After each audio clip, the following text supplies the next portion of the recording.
lagi kita di channel yang penuh imajinasi, gratis, tidak bayar. Subscribe. Assalamualaikum warahmatullahi wabarakatuh. Apa kabar sobat Kicau Jelata? Mudah-mudahan kita semua selalu berada dalam keadaan sehat dan tetap semangat. Dan kita juga berdoa semoga Allah mudahkan rezeki dari sobat Kicau Jelata. Allah ijabah semua doa-doanya. Hari ini Bang Kica masih sendiri, tidak ditemani Bung Jela, karena Bung Jela punya kesibukan lain yang membutuhkan konsentrasi.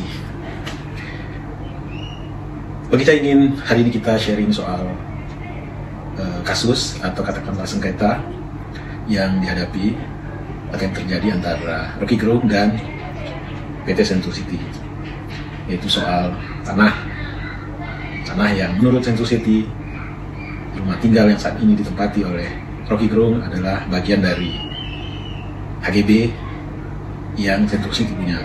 Sementara Rocky Gerung merasa bahwa rumah tersebut atau tanah tersebut yang seluas 800 meter dan telah dia tempati sejak tahun 2009 itu dia peroleh dengan benar melalui prosedur jual beli dan beliau memegang surat-suratnya. Kita tak hendak berceloteh atau berkicau tentang kasusnya. Kasus telah bergulir, biarlah masing-masing pihak melakukan argumennya di ranah hukum. Tapi yang Bang Kica ingin kita cermati hari ini bahwa sebenarnya kasus yang seperti dialami oleh Rocky Gerung ini bukanlah kasus yang pertama dan bukan pula kasus yang terjadi hanya di 1-2 titik.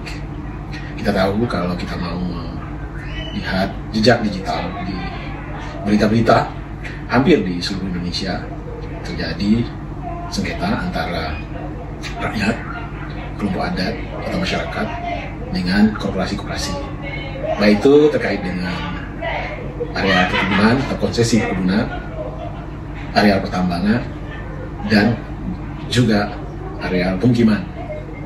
Dan dari banyak kasus yang kita baca, memang secara umum masyarakat banyak yang tidak berdaya menghadapi korporasi-korporasi yang punya akses ke informasi, punya akses ke kekuasaan, dan punya finansial yang mampu mengatur segalanya. Itu yang kita lihat, dan barangkali apa yang dialami Rocky Gerung ini adalah sebuah jendela yang mudah-mudahan membukakan mata kita semua, baik itu masyarakat maupun korporasi, apalagi para pengambil kebijakan, bahwa masalah tanah adalah masalah kita semua, masalah masyarakat banyak. Dan tidak heran jika founding fathers kita, para pendiri bangsa ini, secara spesifik menuangkan hal-hal yang menyangkut hajat hidup orang banyak ini dalam pasal di Undang-Undang Dasar 45. Dan barangkali kita semua hafal dengan pasal tersebut, yaitu pasal 33.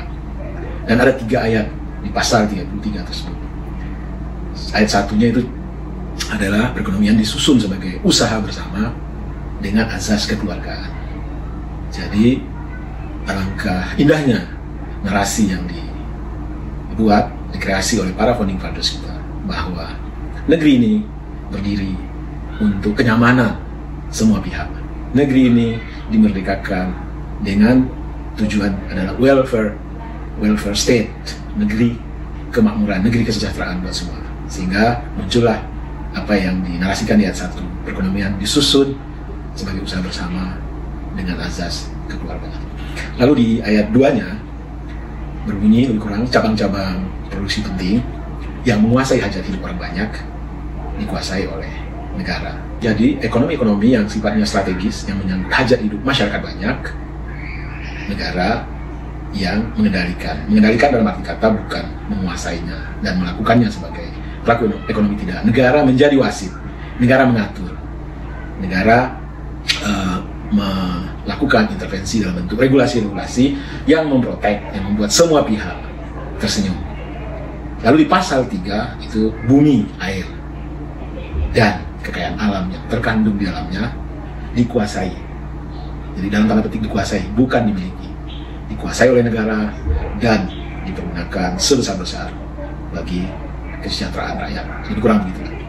Artinya negara punya hak untuk mengatur soal-soal yang menyangkut bumi dan air.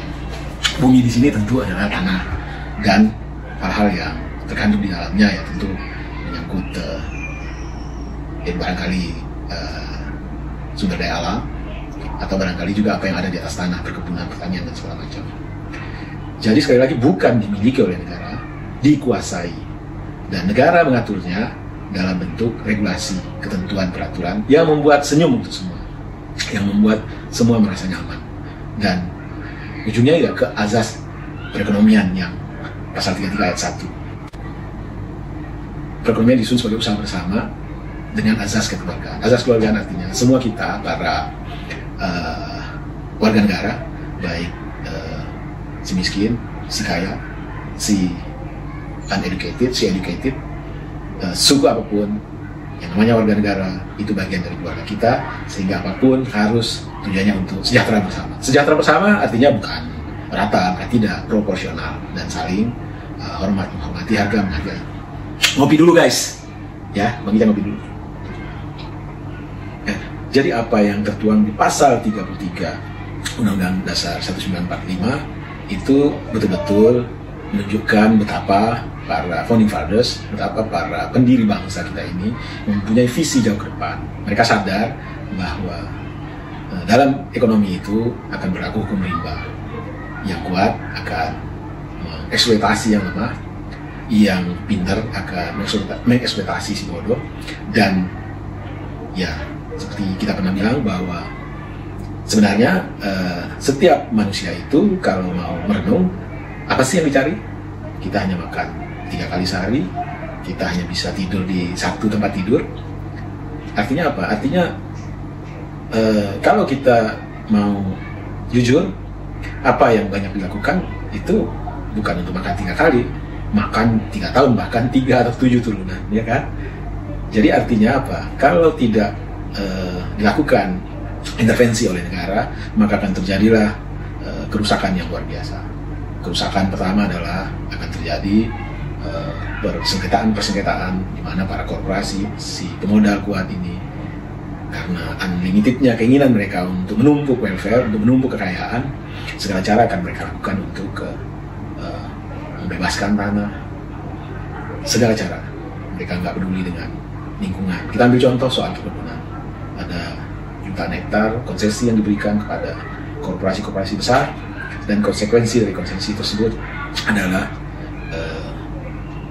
kekayaan hutan, keanekaragaman hayati itu dalam bilangan sekejap dengan kekuatan modal akan hilang dan menjadi hutan seragam. Begitu juga dengan tambang. Kita lihat di banyak daerah pengaruh dari tambang terhadap masyarakat luar biasa besar, banyak terjadi konflik, baik itu yang menyangkut konsesi lahan yang modelnya masyarakat menganggap itu bagian dari tanah mereka karena sudah turun-temurun mereka ada di sana, tetapi para pemegang konsesi menyatakan atau menganggap bahwa itu bagian dari konsesi mereka sesuai dengan surat HGU yang mereka miliki.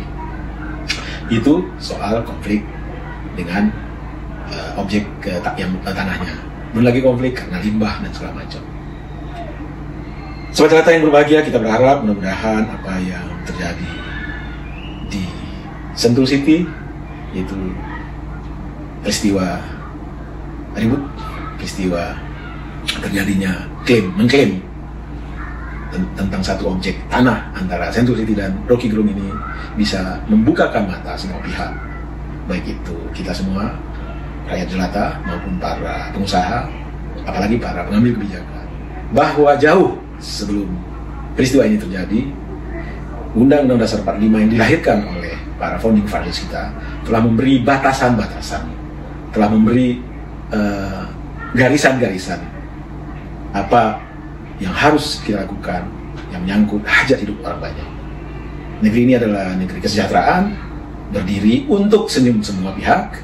Maka dari itu kita berharap semua energi, semua kekuatan, semua pikiran hendaknya dikerahkan untuk mewujudkan mimpi besar dari pendiri negeri kita ini, yaitu Indonesia yang adil, beradab, makmur, dan tentu saja damai dan membahagiakan bagi semua.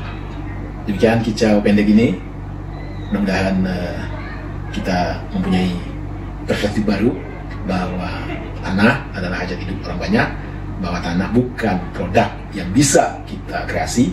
Tanah adalah milik Allah, milik Tuhan, dan di atas tanah tersebut bukan hanya kita yang hidup, ada makhluk lain, ada fauna, ada flora, dan semuanya saling bergantung dalam satu ekosistem yang saling mendukung.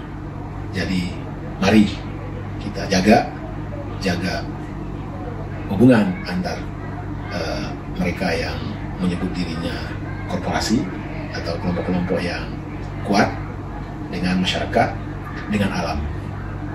Wassalamualaikum warahmatullahi wabarakatuh. Salam sehat dan bahagia.